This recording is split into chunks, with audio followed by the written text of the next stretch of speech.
Oke, Assalamualaikum warahmatullahi wabarakatuh.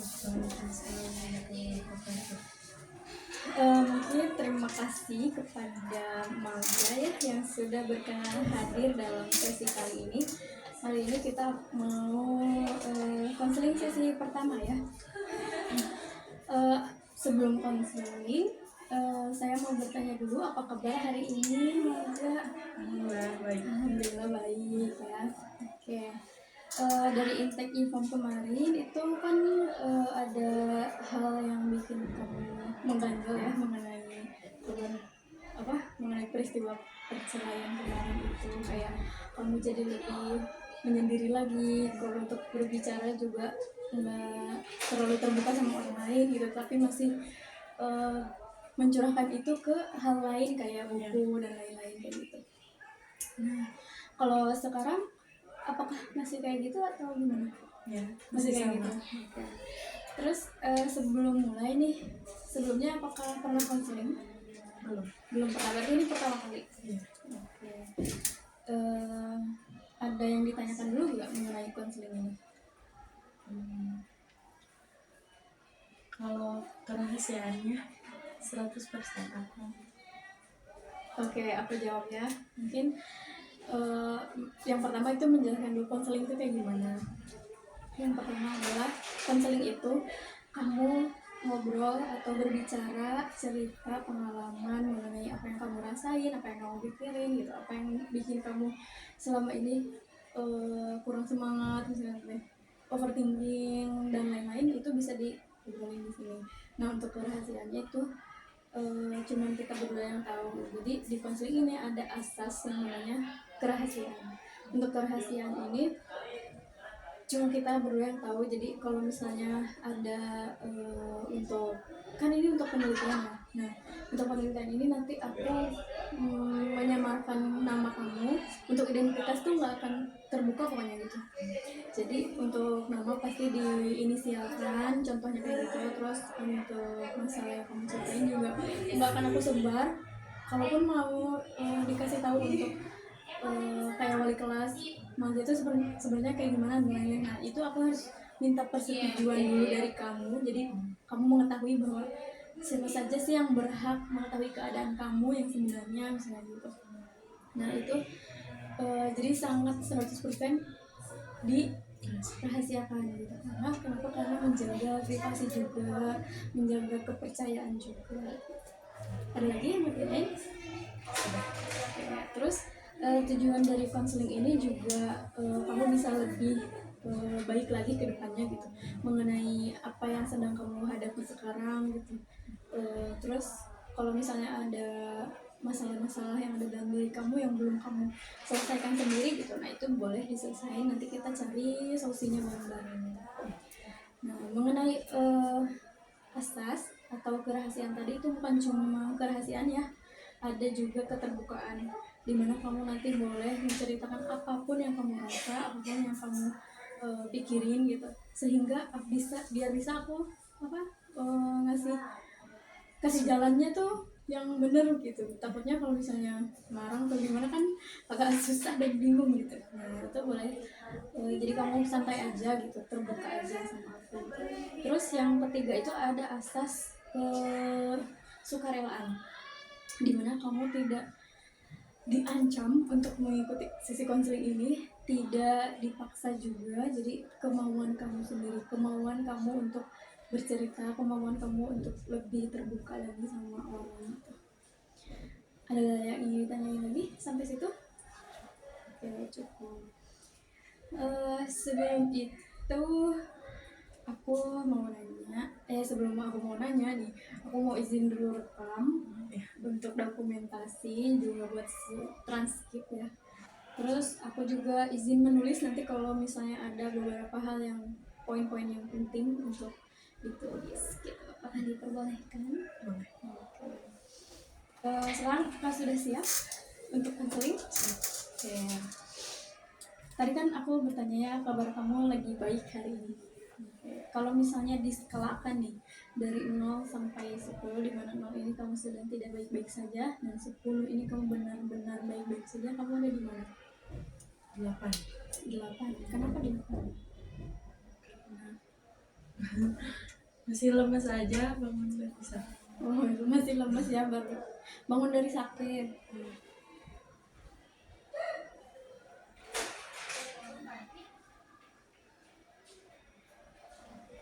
Terus kemarin sakit ada yang nemenin nggak? Ada di kolong. Ada. Tapi sekarang udah nggak kenapa-napa kakinya.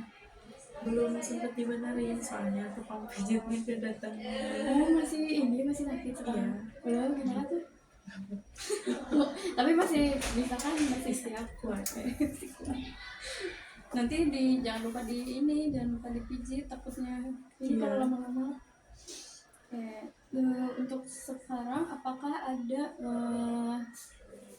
hal-hal yang bikin kamu masih mengganjal mengenai peristiwa yang bicarain kemarin atau gimana? Ada.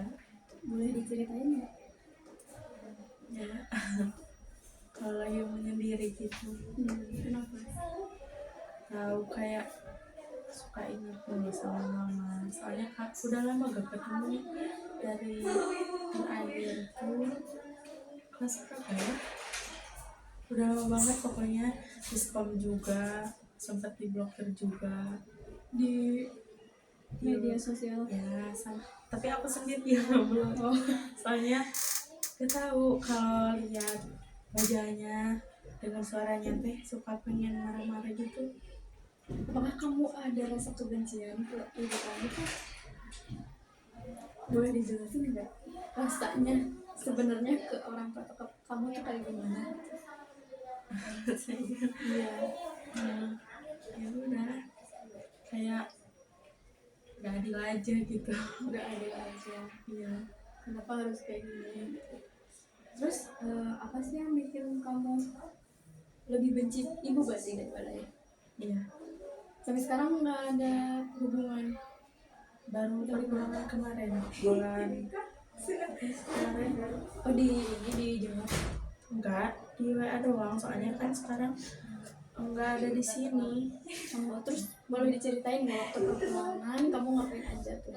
Waktu perpulangan teh ya aku teh pengen berubah diri, kayak aku teh capek kayak gini teh mau sampai kapan, soalnya kayak gak ada gunanya. Akhirnya teh aku teh coba buka-buka blokirannya, terus ternyata ada ngechat katanya tuh kamu tuh kayak gak butuh aja sama mama katanya tuh, kayak gitu tuh durhaka tahu katanya tuh. Aku tuh gak denger itu, aku tuh gak balas, cuma baca doang. Akhirnya teh ya nanyain kabar gitu, cuma aku jawabnya singkat-singkat aja. Tadinya teh mau diblok lagi karena kesel, cuman ya udah dibiarin aja. Apa sih yang bikin kamu kesal sebenarnya? Perbuatannya ke orang tua, ke anak-anak.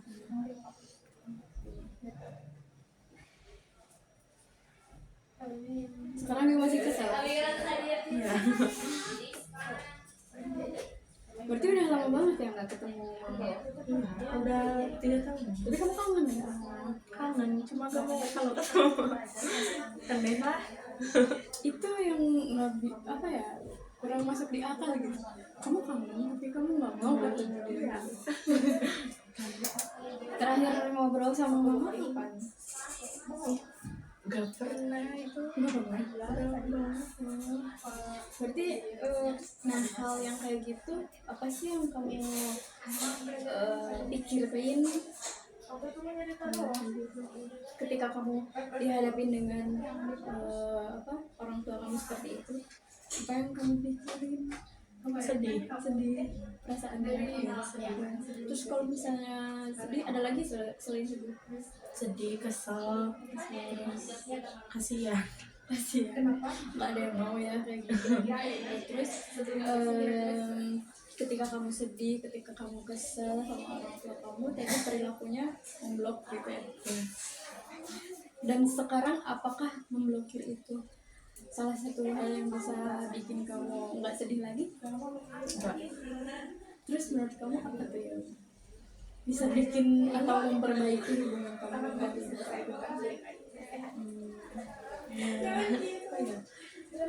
Gak tahu sih. apa ya, dorongan dari diri sendiri buat berubah gitu. Kalau misalnya aku bilang maafin ibu kamu, mau nggak? Benar-benar maafin semua perilakunya yang mungkin nggak kamu harapkan dari ibu kamu gitu. Tapi mungkin dengan cara memaafkan itu kamu bisa lebih legowo lagi, kayak oh iya mungkin ibu aku berbeda dari ibu yang lain, tapi aku tetap sayang sama ibu gitu. Karena aku masih punya ibu gitu. Kita lihatnya ke bawah gitu, jadi kayak karena kalau misalnya melihat atau membandingkan diri kita sama yang lain itu pasti ada rasa iri ya, kamu deket banget sama ibu, gimana sih gitu. Terus ternyata kamu beruntung banget punya ibu yang baik banget sama kamu gitu. Tapi di sisi lain kamu dihadapkan dengan kondisi yang berbeda dari teman-teman kamu gitu kan. Nah, ketika kayak gitu kamu memilih untuk kesel, memilih untuk benci. Nah itu kan di luar dugaan kamu ya, di luar kendali kamu. Aku juga sebenarnya nggak mau benci, aku juga sayang sama kamu, cuman rasanya tuh masih mengganjal gitu. Nah, apakah kamu mau gitu buat memaafkan orang tua kamu gitu? Mau dari 1 sampai 10 nih, berapa kalau misalnya dimaafin? Kalau bisa dimaafin ya? Aku bisa maafin sepenuhnya, cuman gak bisa kalau ngelupain hal-hal yang membuat aku sakit dari mana. Kalau misalnya hal yang bikin kamu sakit ini, ibaratnya nih, kamu pegang atau kamu bawa atau kamu gimana? Si luka ini nih, Bawa. dibawa, berat gak? Nah, gimana sih biar kamu sama luka itu berdampingan hidupnya, tapi nggak berat atau nggak dibawa? Menurut kamu harus kayak gimana? Bingung. Masih bingung. Ya, Kalau misalnya apa? kayaknya emang harus benar-benar maafin gitu. Maafin gitu. Berarti kamu belum benar-benar maafin. Oke, mungkin aku di sini mau kita garis bawah itu ya. Mungkin ada rasa kesel ke mama gitu ya. Apa? Benci mungkin ya. Kayak nggak adil gitu. Kenapa ibu aku kayak gini gitu, dia berbeda dengan yang lain. Nah di sini kita akan coba petakan melalui model ABC. ABC ini yang waktu itu aku pernah jelasin loh. Ada A, B, C. A itu activating event atau peristiwa. B itu keyakinan kamu. Nah, dalam keyakinan ini ada yang negatif, ada yang positif gitu. Sederhananya. Kayak ini yang irasional, ini yang rasional gitu. Nah, dari sini tuh nanti menghasilkan ini C. C itu apa? C itu konsekuensi dari keyakinan yang negatif dan positif. Nah, ketika kamu tadi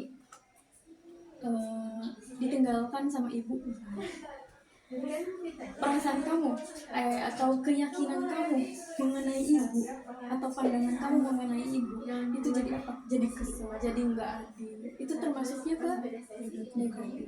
Tapi kalau misalnya sehingga ketika kamu berkeyakinan negatif bahwa ibu tuh nggak adil sama aku, ibu tuh nggak sayang sama aku, ibu tuh udah ninggalin aku misalnya, sehingga apa? Konsekuensi yang kamu dapatkan adalah kesel rasanya, terus benci juga, terus kayak kamu berada di posisi itu tapi kamu nggak bisa kemana-mana gitu. Akhirnya kamu diam aja di situ gitu, dan stuck di situ gitu. Kalaupun mau mencoba untuk berubah juga kamu tuh nggak tahu kalau misalnya berubah ke sini gimana ya gitu, masih ada di situ. Nah, sama kayak gitu. Coba kalau misalnya kita petakan nih, pikiran kita itu mempengaruhi perilaku. Kalau misalnya pikiran kamu kayak ada tugas nih, aduh kayaknya aku males deh, kayaknya aku nggak bisa deh, tugas ini kan terlalu susah, tapi belum kamu coba tapi masih dipikirin gitu kan, kayak kayaknya susah deh ini matematika tuh gimana sih gitu. Akhirnya apa? Kamu yang ada males, stres kan, yang ada apa? Muter pikirannya, dipikirin terus karena mau dikerjain gitu. Nah itu salah satu tak bukti bahwa pikiran itu mempengaruhi perilaku. Jadi kalau misalnya kata pikiran kamu nih, apa, aku nggak bisa deh kayaknya, aku nggak kuat, ya udah kamu nggak kuat gitu. Tapi kalau misalnya kamu kayaknya aku harus coba deh, kayaknya aku bisa deh kayaknya gini dong gampang gitu. Nah, secara otomatis perilaku kamu tuh akan lebih enteng dibawa ke hal-hal yang menantang masalah itu gitu. Nah itu salah satunya kayak gitu. Jadi untuk sekarang dulu kayak gitu, coba kamu petakan nih, di sini boleh tulisin. Misalnya coba tulis di sini situasinya yang kemarin, ibu meninggalkan aku, atau ibu yang kemarin aja. Kalau bisa ditulis menjadi situasi, berarti situasinya apa? Judulnya deh.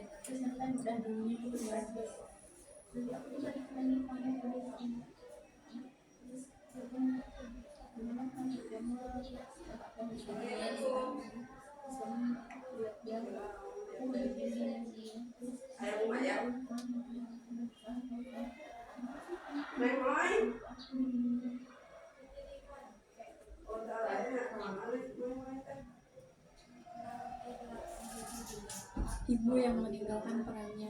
Nah, pikiran kamu mengenai ibu yang kayak gitu kayak gimana sih? Kayak yang tadi awal kamu benci sama ibu, coba tulis. Itu kan pikiran kamu. Kamu benci sama ibu, kamu kesel sama ibu, kamu merasa nggak adil. Kamu tulis aja apapun yang ada di pikiranmu mengenai sosok ibu yang meninggalkan.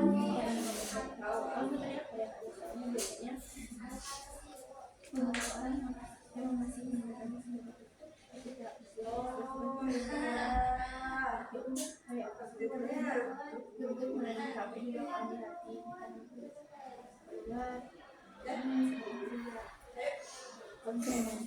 Dari pikiran seperti ini apa sih yang kamu rasain? Perasaannya kayak gimana?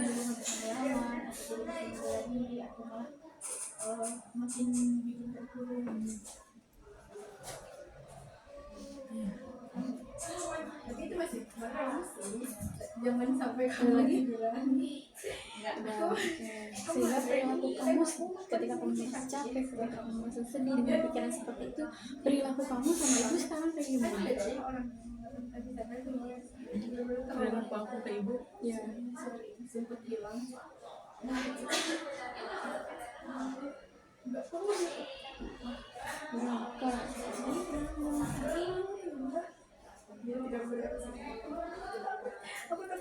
Oke, itu berarti situasi kamu sekarang. Kamu memiliki sosok ibu yang meninggalkan perannya, dan sehingga kamu berpikiran bahwa aku benci sama ibu itu udah salah sama aku, terus tidak bertanggung jawab semua. Sehingga dari pikiran ini menghasilkan perasaan yaitu capek, sedih. Kamu sebenarnya nggak mau kayak gini gitu, tapi kamu dihadapkan dengan kondisi yang kayak gini gitu. Jadi akhirnya kamu nggak bisa apa-apa dan stuck di sini gitu. Terus sehingga perilaku kamu durhaka tuh di sini nggak mendengarkan apa yang kata ibu kayak tadi gitu kan. Terus tidak sopan juga ke ibu gitu, sampai blok gitu. Kamu mau berubah dari situasi ini? Mau aku bantu? Oke, coba tuliskan situasi yang sama di sini.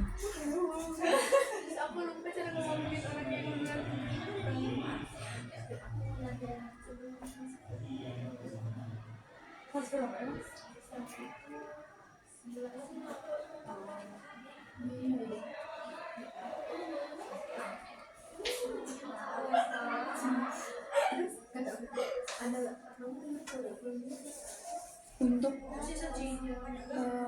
merubah perasaan capek kamu, sedih kamu, pikiran kamu tuh harus kayak gimana untuk ibu yang meninggalkan perannya. Bisa nggak kamu merubah ini menjadi pikiran yang lebih positif?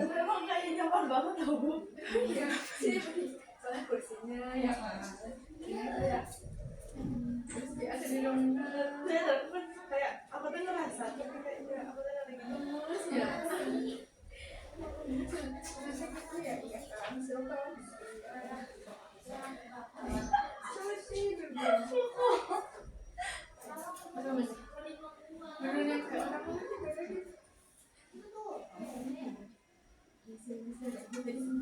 pilihannya sendiri dan takdir yang berbeda. Kita kamu dihadapkan dengan situasi sosok ibu yang meninggalkan kamu, lalu kamu berpikir bahwa kayaknya ini emang yang terbaik buat aku gitu. Kayaknya ini pilihan dia gitu, bukan kemauan aku. Berarti apakah dengan cara kamu berpikir kayak gitu kamu bisa merasa lebih baik lagi? Kalau bisa, perasaan apa yang akan muncul?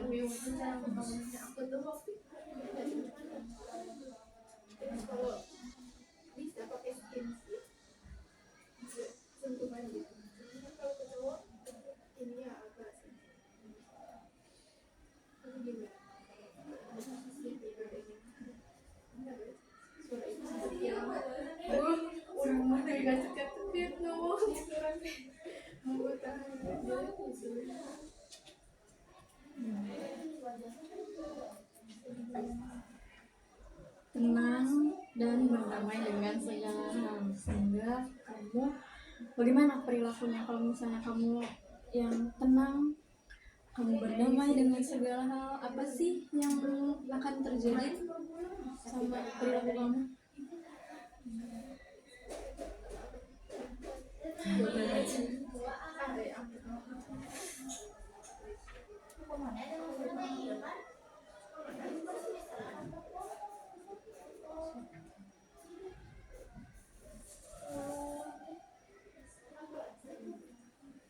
Anak yang berbakti.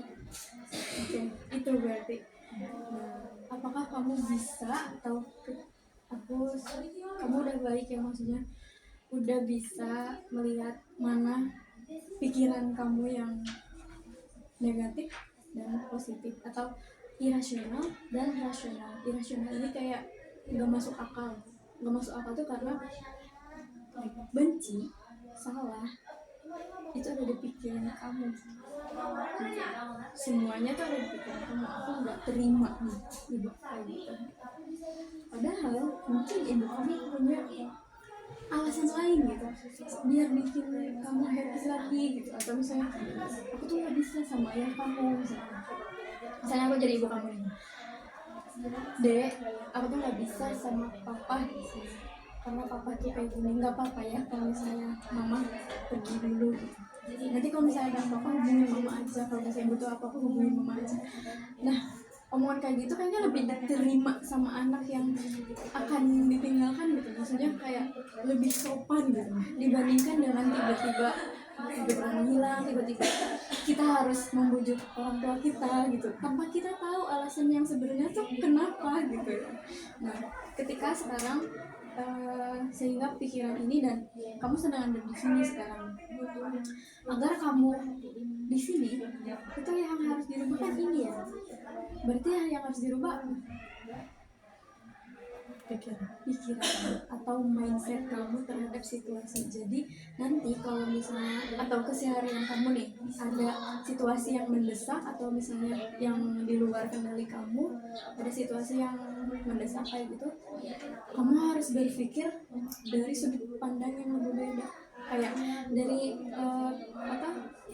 pikiran kamu pasti yang akan sering muncul itu irasional, karena pikiran kita tuh abstrak gitu, nggak bisa nggak bisa dikontrol gitu. Nah, kecuali kita milih mana yang bakal kamu ambil gitu.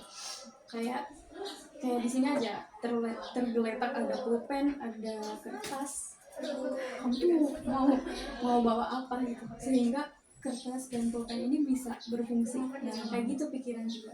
Di dalam pikiran kamu tuh banyak pikiran yang masuk akal, yang nggak masuk akal gitu.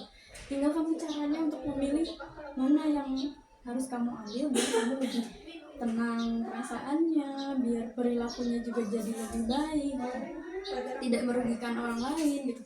Kalau misalnya kamu sekarang berada di sini, kamu tidak sopan, ini kata siapa? Belum tentu kamu durhaka gitu. Karena posisinya yang pertama, kamu juga di sini nggak salah, yang pertama itu yang harus kamu tahu ya, kamu nggak salah sebagai anak tuh, kamu nggak salah. Terus yang kedua, masalah orang tua itu tetap menjadi masalah orang tua, nggak bisa jadi masalah anak. Nggak bisa kita pikirin gimana ya biar aku menyatukan ayah dan ibu aku biar kembali lagi, nggak bisa gitu. Yang harus kamu lakukan adalah memaafkan, menerima, melepaskan. Sekarang kamu udah coba untuk memaafkan ibu kamu gitu. Habis itu kamu coba terima situasi yang ada. Oh ternyata aku lebih baik kehidupannya sama Abi gitu. Lebih tenang sama Abi ternyata kalau bisa di rumah. Kalau misalnya sama ibu pasti berantem terus sama Abi gitu. Takutnya adik-adik aku kenapa gitu, aku juga pasti kepikiran dan panik gitu. Jadi yang namanya rumah itu bukan bikin aman tapi bikin panik gitu. Kan kalau misalnya rumah itu bikin kita nyaman, aman gitu. Jadi ada tempat pulang gitu. Meskipun itu nggak ada sosok yang bisa bikin sosok yang benar-benar perannya ada gitu dibanding itu yang mau aku ajarin untuk sekarang. Jadi kalau misalnya nanti kamu dihadapkan dengan situasi yang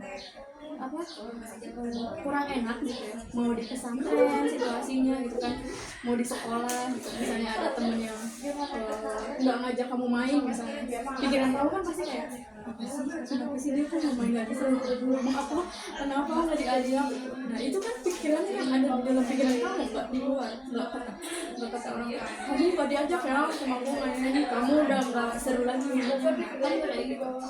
Itu yang harus kamu rubah, itu mulainya dari mindset kamu. Kalau misalnya kamu bisa merubah itu semua, aku yakin perasaan kamu, perilaku kamu itu akan ngikutin pikiran kamu. Tergantung kamu itu mau kayak gimana. Apakah kamu stuck di sini dengan bertapih-tapih di sini dengan kesedihan kamu di sini gitu, atau kamu mau coba buat tenang dan berdamai dengan segala hal, kamu bisa menerima semuanya, kamu bisa bangkit lagi, kamu bisa menunjukkan bahwa aku nggak sama kayak ibu, meskipun aku punya ibu kayak gitu, aku nggak bisa sama kayak ibu gitu. Jadi ada hal-hal yang yang bisa bikin kamu lebih baik lagi ke depannya, sehingga kamu bisa menunjukkan bahwa kamu lebih baik daripada mereka. Nah, itu yang mau aku jelasin, yang mau aku kasih tahu ke kamu gitu, bahwa coba untuk ambil sudut pandang yang berbeda gitu. Dari situ kayaknya bisa untuk menenangkan keadaan kamu. Aku mau nanya dulu, ketika kamu di situasi kayak gini, kalau misalnya diskalakan dari 0, kamu merasa tidak baik-baik saja, dan 10 ini kamu merasa baik-baik saja, ketika kamu di situasi ini kamu ada berapa? Di angka berapa? 0 banget ya. Nah, tapi kalau misalnya situasinya kamu di sini nih, pikirannya kamu di sini, kamu udah di sini dan sehingga kamu jadi kayak gini, kamu ada di mana? 10, langsung 10. Itu yang berbeda dari pikiran kita. Kalau misalnya kita berpikir bahwa benci, aku nggak bisa, tapi kalau coba kamu berpikir bahwa nggak semuanya tentang ibu, nggak semuanya orang yang punya ibu itu bisa, orang yang nggak punya ibu itu nggak bisa apa-apa. Orang yang nggak punya ibu itu lemah. Kamu harus tunjukin bahwa kamu orang yang kuat, yang tanpa ada ibu aja kamu bisa lewatin semua itu dan bisa bikin lebih baik daripada ibu gitu. Nah, ada pertanyaan untuk teori kerja ini, apakah dengan cara ini kamu lebih merasa terbantu atau merasa terbuka gitu pikirannya? Nah, sekarang aku mau ngasih gambar lagi untuk kamu coba di kegiatan sehari-hari. Misalnya kamu malas nih, kamu tulis aku malas ngaji misalnya. Pikiran kamu apa nih? Karena aku nggak suka sama materinya, karena gurunya galak, atau misalnya karena tempatnya nggak enakan misalnya. Perasaan kamu kayak gimana? Misalnya perasaan aku sebenarnya nggak enak, tapi aku nggak mau kalau misalnya terus-terusan diam di situ sehingga perilakunya kayak gimana, bolos atau gimana gitu. Nah ini boleh coba dicobain kalau misalnya ada hal-hal yang bikin kamu belajar, misalnya kamu lagi overthinking mengenai apapun gitu ya, kamu lagi gitu kalau misalnya mengenai ibu atau ayah juga gak apa-apa. Itu yang mau aku coba latihan gitu buat kamu di pesantren gitu.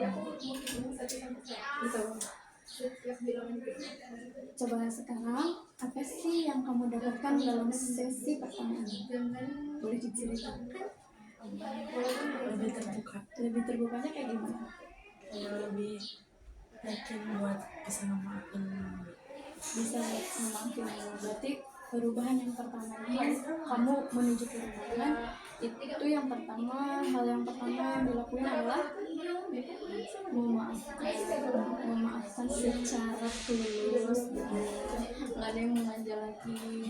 Karena apa? Karena kalau misalnya kita memaafkan seseorang dengan benar-benar tulus, kita tuh nggak akan kepikiran lagi, nggak akan belanja lagi rasanya.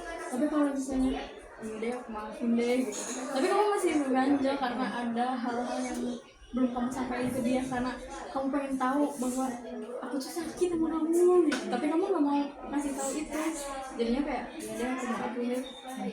Itu rasa iya deh aku maafin deh, rasa itu bakal terus ngikutin kamu, itu bakal terus di pundak kamu, itu bakal terus berat gitu di kamu. Jadi coba untuk memaafkan dengan tulus hati, gak apa-apa pelan-pelan aja. Emang agak susah untuk menerima keadaan sekarang ya, cuman gak apa-apa, biarkan waktu dan pikiran yang akan merubah kamu gitu. Ini mungkin untuk sesinya ada yang ingin ditanyakan? Coba mungkin kita cukupkan sesi counseling kita hari ini. Mungkin nanti kita ketemu lagi untuk sesi counseling yang kedua. Terima kasih kepada Maja yang telah hadir dan menyempatkan waktunya ya, dan telah bercerita berbagi ceritanya. Saya tutup mungkin ya, mohon maaf bila ada kesalahan. Assalamualaikum warahmatullahi wabarakatuh.